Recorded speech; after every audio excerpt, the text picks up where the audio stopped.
क्या आप किसी दूसरे के बिहेवियर को देखकर ये बता सकते हैं कि वो अंदर क्या सोच रहा है, उसके ब्रेन में क्या चल रहा है, या उसकी इंटरनल जो इंटेंशंस हैं वो क्या हैं? क्या आप बता सकते हैं? सच मानिए, अगर आप ये बता सकते हैं ना तो आप आम आदमी नहीं हैं।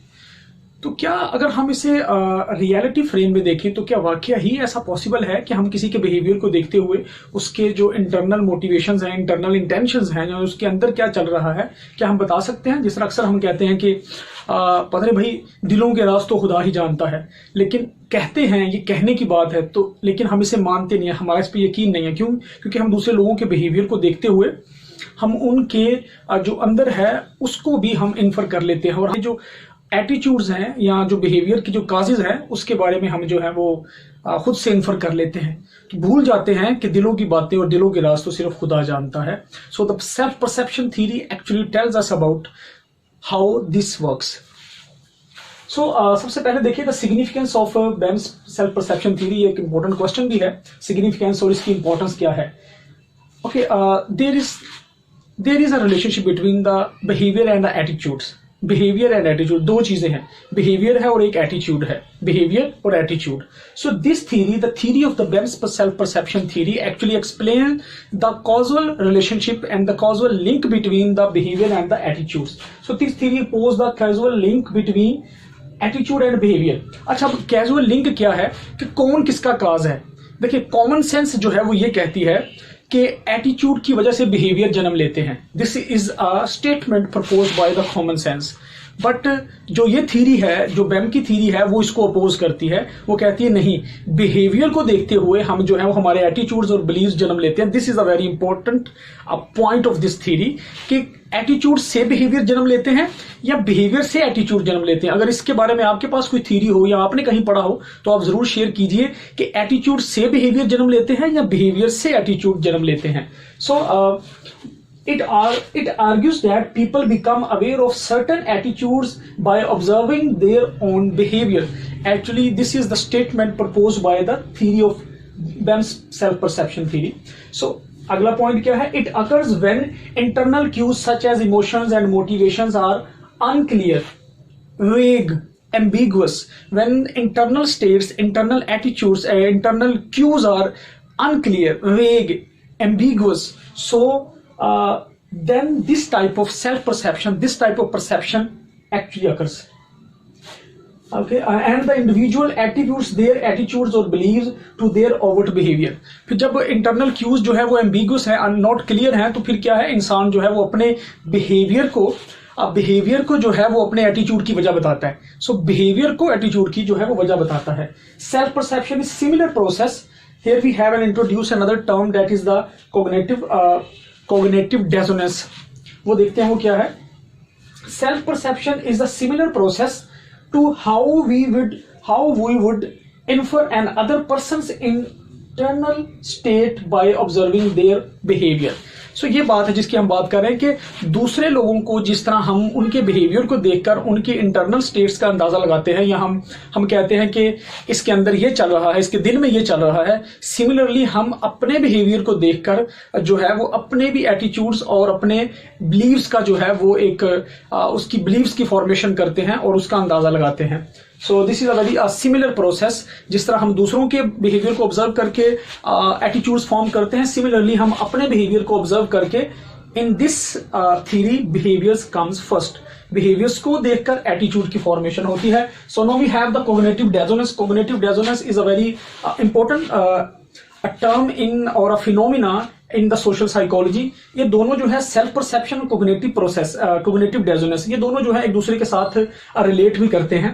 तो कोग्निटिव डेसोनेंस है क्या? देखिए, कोग्निटिव डेसोनेंस जो है वो ये है कि आपके पास आप पहले से ही किसी चीज के बारे में एक बिलीव रखते हैं, फिर एक नया जो पॉइंट है वो आपको जो है वो सुनने को मिलता है, तो आप क्या करते हैं कि आपके अंदर एक डेसोनेंस पैदा हो जाती है, यानी आपके अंदर डिस्कम्फर्ट पैदा हो जाता है। तो आपके अंदर वो जो डिस्कम्फर्ट पैदा हुआ है, जो कोग्निटिव डेसोनेंस पैदा हुई है, उस डिस्कम्फर्ट को दूर करने के लिए आप क्या करते हैं, अपने पहले से मौजूद बिलीव को तोड़ेंगे नहीं, आप उसी के ऊपर जो है वो स्टेबल रहेंगे। So a state of discomfort following the information that is inconsistent to और with the person's existing attitude of believes. तो जो हमारे पहले से मौजूद बिलीव्स हैं उनके साथ इनकंसिस्टेंट होंगे तो हम उससे जो है उसे मानेंगे नहीं, हम उसे झटक देंगे, उसे कहेंगे नहीं नहीं ये ठीक नहीं है, हमारा जो पहले से है वही मौजूद ठीक है। सो क्योंकि हम डिस्कम्फर्ट से बचना चाहते हैं। So self perception theory was proposed as an alternate account of the cognitive dissonance. तो ये उसके अपोज्ड में या उसके अल्टरनेट के तौर पर ये थ्योरी जो थी वो पेश की गई है। Self perception is applicable where individuals attitude is weak और एम्बिगुअस। देखिए जब बंदा देखता है कि मेरे जो है वो इंटरनल क्यूज जो है या एटीट्यूड जो है वो बिल्कुल बिलीव्स जो है वो बिल्कुल क्लियर नहीं है, वीक है, तो वो फिर क्या करेगा, उस बारे में वो अपने बिहेवियर को जो कि वो कई अरसे से उसके ऊपर अमल दरामद कर रहा है या उसके ऊपर अमल कर रहा है, वो उसी बिहेवियर को देखते हुए फिर अपना एटीट्यूड जो है वो फॉर्म करेगा। So the self perception theory once again is a attitude formation or belief formation theory which states that attitudes are formed on the basis of observing self behavior।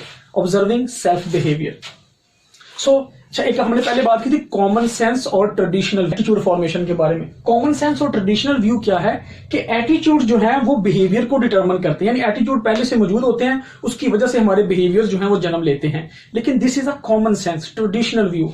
Benz perception theory opposes this view.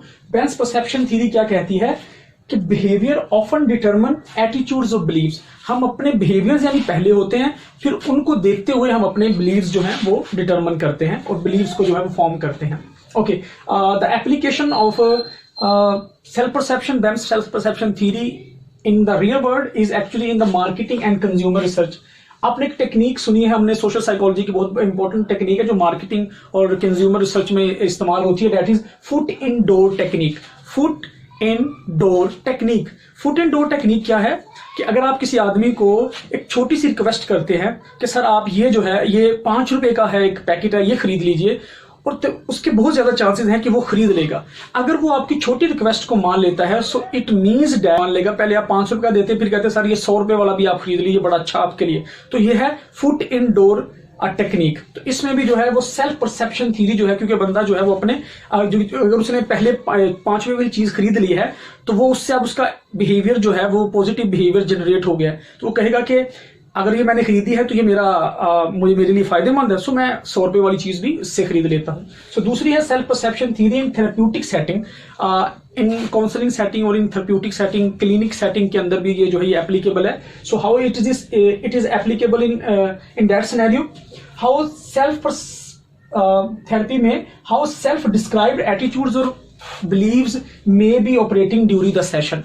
Therapy में बहुत सारे जो clients हैं जब वो appear होते हैं तो उनकी जो प्रॉब्लमेटिक इश्यूज होते हैं, जो प्रॉब्लमेटिक उनके जो बिहेवियर्स होते हैं, उनकी बाद का जो रीजंस होती हैं वो सेल्फ डिस्क्राइब्ड एटीट्यूड्स और बिलीव्स होते हैं। Actually according to CBT cognitive behaviour therapy, जो फॉल्स बिलीव्स है, जो हमारे कॉग्निटिव डिसोनेंस है या जो हमारे फॉल्स बिलीव्स है, वो ही हमारी प्रॉब्लमेटिक बिहेवियर की जो है वो रीजन बनती हैं। तो बिलीव्स की वजह से जो है फिर हम जब सेल्फ परसेप्शन थ्योरी को उसमें हम यूटिलाइज करते हैं, एप्लीकेबल इंप्लीमेंट करते हैं, तो हमें पता लगता है कि बिलीव्स को किस तरह से करेक्ट करके हम बंदे के जो प्रॉब्लमेटिक बिहेवियर्स हैं उनको करेक्ट कर सकते हैं। So this is all about today's lecture. Stay tuned, inshallah see you in the next lecture.